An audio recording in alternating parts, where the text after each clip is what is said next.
Hive isn't drinking milk, they're drinking people. Every white powder bag and every milk carton are all part of the same horrifying supply chain. The dead are being reconstituted into nutrient slurry and distributed in elementary school milk cartons. This is Pluribus Season 1, Episode 5. Got Milk. And what Carol discovers confirms the darkest theory we've been building. The Hive isn't trying to sustain humanity, they're processing it. By the end of this episode, Carol finds rows of bodies under white tarps in a freezer. The show doesn't need to spell it out. The breadcrumbs lead to one conclusion. The Hive has become efficient scavengers and humanity is the resource being consumed. Let's talk about what episode 5 reveals, and why the symbolism matters, and where the extinction protocol is headed next.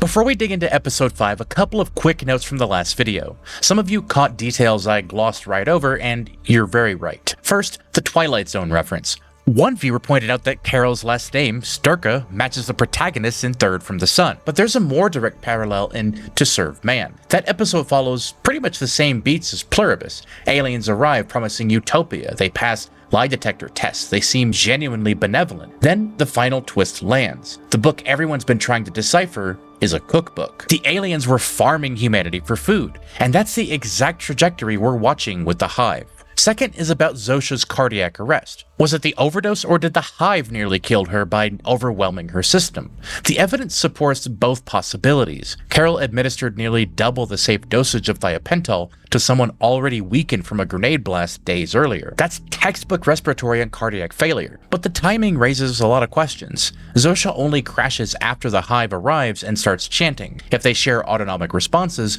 heartbeats, breathing rhythms, then the collective panic over Zosha nearly revealing the cure could have stopped her heart. One comment described it perfectly. The Hive was driving her to failure the way someone trains to muscle exhaustion. Carol's recklessness created the weapon. The Hive pulled the trigger. But now episode 5 takes that separation to its logical extreme. If Carol's emotions hurt the Hive, and if her attachment to Zosha is a threat, what's the solution? We remove Carol entirely. 8 days after the joining, Carol wakes up in a hospital lobby following Zosha's cardiac arrest. Lakshmi calls her from India. How dare you make my son cry? You made everyone cry, and you gave your chaperone a heart attack. What is wrong with you? Lakshmi's anger is visceral. Carol's interrogation of Zosha made the entire Hive cry, including Lakshmi's son, now part of the collective. When Carol hurts the Hive, she hurts him. And what follows is unsettling. When Carol tells the Hive to stop giving Lakshmi her number, hospital staff look away. A man with a rolling cart glances at Carol, then drops his gaze. The Hive member monitoring Zosha won't meet her eyes. They're afraid of her, and Carol gave them every reason to be. Exhausted, Carol falls asleep in the lobby, waiting to see Zosha again. When she wakes up, Albuquerque is empty. Buses gone, cars gone, everyone is evacuated. A recorded message plays when she dials the operator. At the tone, you can leave a message to request anything you might need. We'll do our best to provide it. Our feelings for you haven't changed, Carol. But after everything that's happened, we just need a little space. That was Patrick Fabian, who played Howard Hamlin from Better Call Saul. Even though I humiliated myself. His voice sounds reassuring, but something darker lurks underneath. Carol goes to the roof. Buses stream out of the city in formation. She's been quarantined. Not physically restrained, but isolated. The Hive can't kill her. They're wired to help her. But they can leave. Carol records a video to the other 12 immune. There is a way to undo this situation, to turn the world back the way it's supposed to be. How do I know this? Because earlier today, these afflicted people, these others, they basically told me so themselves. She's right. When the Hive went silent on whether the joining was reversible, that was confirmation through omission. They couldn't lie. Carol knows the cure exists, and the Hive knows she knows. And while trying to extract the information from them, she nearly killed Zosha, and the Hive broke down in tears. That is why they left. That night, wolves dig through Carol's trash. She scares them off, and they return the next day. This time, they're after Helen's grave, clawing at the earth. This is one of the most intense scenes in the episode. Carol rams the police cruiser she's been using through her fence and parks it directly over Helen's grave to stop the wolves, sirens and lights ablaze. The wolves are scared off, and Carol, still shocked from the adrenaline, falls asleep in the cruiser. The wolves are a pack, a collective digging up the dead to feed themselves. They're not hunting, they're scavenging, they're efficient. This is a motif that will come back later. The next day, Carol takes some heavy tiles from a builder's supply store, the cruiser barely able to bring them home. She covers Helen's grave with the tiles, and she paints a simple marker, Helen, with a yellow flower and green leaves. On Helen's nightstand, the camera lingers on Agatha Christie's And Then There Were None. The book choice is pertinent. Carol is alone in Albuquerque. The Hive has evacuated, but the novel itself is darker. If you aren't familiar with it or haven't seen the screen adaptation, 10 teenagers are lured to an island where they're murdered one by one, each death tied to a sinister nursery rhyme. By the end, everyone is dead. If this is foreshadowing, it cuts deep. The Hive might not consolidate into a smaller form. They might reduce to nothing. The virus may not be saving humanity at all. It may be processing it towards extinction. Carol requests a trash pickup. The Hive sends a drone instead of a person. When it struggles with the weight, it crashes into a street lamp and spills everything. Carol loads the trash into the cruiser and drives to a public bin. That's when she notices it. The recycling bin is overflowing with Duke City dairy cartons. Carol goes to the dairy plant. The cartons aren't being filled with milk, they're being filled with a yellowish, sticky liquid. She touches it. It's odorless, almost like olive oil, but thinner. Then she hears something in the storage room. Crows. They're pecking at bags of white powder. Crows are death omens in virtually every culture. The show isn't being subtle here. Before Carol even understands what she's looking at, the symbolism is screaming at us. Death is in this room. The crows aren't just scavenging, they're marking what this powder really is. They're the harbingers telling us Carol is about to uncover something horrifying. Carol takes one of the bags and leaves. Back at home, Carol tests the substance. She mixes it with water and uses pool testing kits to check the pH and chlorine levels.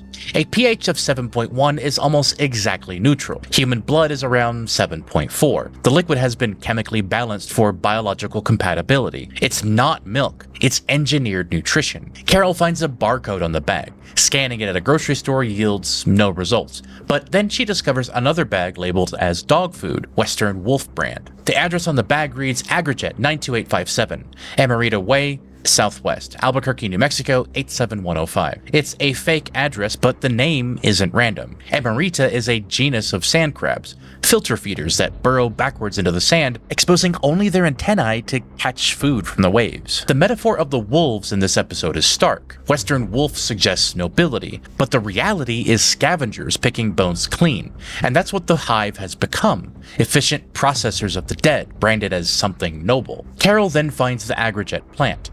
Inside, she finds a freezer. Rows of something lie under the white tarps. The scene is cold and dark. She lifts one of the tarps, steps back in horror, and gasps. The screen cuts to black. The Hive is eating people. 8 days in, the Hive has emptied stores and redirected resources. No farming is visible. The frozen food Carol finds is freezer burned, old stock, not new harvests. So why no farming? Well, efficiency demands immediate solutions. The most available resource is the dead. 8 billion people joined overnight. Not all survived. Older individuals, those with pre-existing conditions, anyone who couldn't handle the neurological shock or got mortally wounded during, they died. Just like Helen when she hit her head on the sidewalk. Just under 1 billion people didn't make it. But the Hive isn't going to waste them. They're reconstituting them into nutrient powder, mixing it with water and distributing it in milk cartons. It's horrific, and it's also disturbingly efficient. And here's the darker implication. The frozen food won't last. Neither will the bodies. If the Hive can't farm and they're consuming stored resources, what happens when those run out? The answer seems obvious. They'll keep reducing, keep optimizing, and keep processing until nothing remains. The Christie novel on Helen's nightstand foreshadows the endgame. The Hive will dwindle, not through violence, but through efficiency. The virus is processing humanity towards its most efficient possible state, a state that might be zero.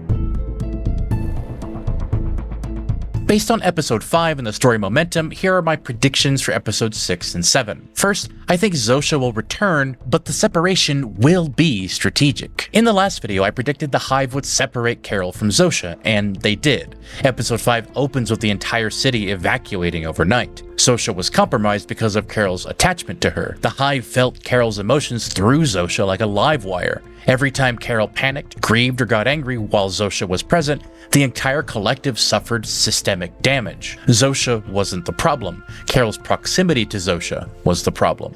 The Hive will keep them separated. I don't think they'll voluntarily send Zosha back, but Carol might demand Zosha's return. She's learned she has leverage. Her emotions are weapons, and the Hive will do things to keep her calm. Carol could weaponize that to get what she wants. However, Carol might choose isolation. Now that she knows what the slurry is made of, now that she's seen the bodies, she may not want any contact with the Hive at all. She's got freedom of movement and complete operational independence, so why would she invite them back? So the real question is whether Carol's attachment to Zosha, or the memory of who Zosha was, will override her strategic judgment. Does she want Zosha back because she misses her, or because she needs to confirm Zosha is truly gone? I also predict the Hive's long-term plan will be revealed, probably with a cliffhanger. In the last video, I predicted we'd see what the Hive is planning, though I wasn't really sure about what. Episode 5 delivered.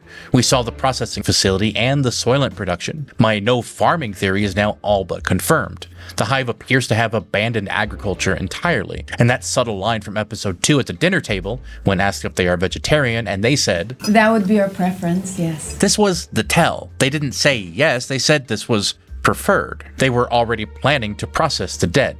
It respects their pacifism while giving them meat-based protein without farming or waste. The theory holds. But the bodies in the freezer are just the beginning. The Hive is consolidating resources, redirecting energy, shutting down entire cities. They're building towards something, and Carol will either discover it through investigation, or the Hive will reveal it themselves, likely through careful framing. The Hive lies by omission. They never told anyone they were eating the dead. They'll never volunteer the full endgame, but if Carol confronts them with evidence, a direct accusation, they'll confirm it. Not because they feel guilty, but because they can't lie when directly asked. Carol has seen the bodies under the tarp. She knows what's in the milk cartons. She's going to tell the other immunes. The next move is confrontation. She'll call the automated line, demand answers, and maybe even threaten them if they don't give her what she wants. And the Hive will respond with their version of the truth. This is survival. This is efficiency. This is respect for the dead, using them to sustain the living rather than letting them rot. But they'll also reveal the next phase. Whether it's a planetary transmitter to extend the joining beyond Earth, a population reduction timeline, or the upload protocol for digital consciousness, Carol will learn that the current system of processing nearly 1 billion dead bodies is just buying time until the real endgame kicks in. Though I still don't think we're going to get the full picture. Either way, I think we're about to see the blueprint for human extinction dressed up as evolution. Pluribus isn't subtle about its metaphors. The wolves scavenging in Carol's yard are the show's literal thesis. The Hive has become a scavenger species. The wolves are, metaphorically, the Hive. They are consuming what remains. The western wolf bag, the wolves digging up Helen, the crows pecking at the powder in the dairy plant, it all connects. They've become something that survives by consuming the dead. If that's true, the Hive isn't immortal. They're temporary. They're processing the old world into fuel, and when the fuel runs out, they'll process themselves. And then there were none isn't just about Carol being alone. This is the Hive's inevitable reduction. They'll disappear one by one, not because Carol kills them, but because the virus is designed for them to kill themselves. The alien signal isn't here to save us. It came to finish us off, and Carol is watching it happen in real time. And if you made it this far, drop a comment. What's the Hive's endgame? What's the real meaning of the book on Helen's nightstand? Maybe I got it wrong. Tell me your theories down below. Episode 6 drops next week. I'll be back to see how these predictions hold up, and subscribe so you don't miss it. And if you haven't watched my episode 4 breakdown yet, check it out over here to see how I figured out the whiteboard prophecies and why Carol's novels predicted all of this years in advance.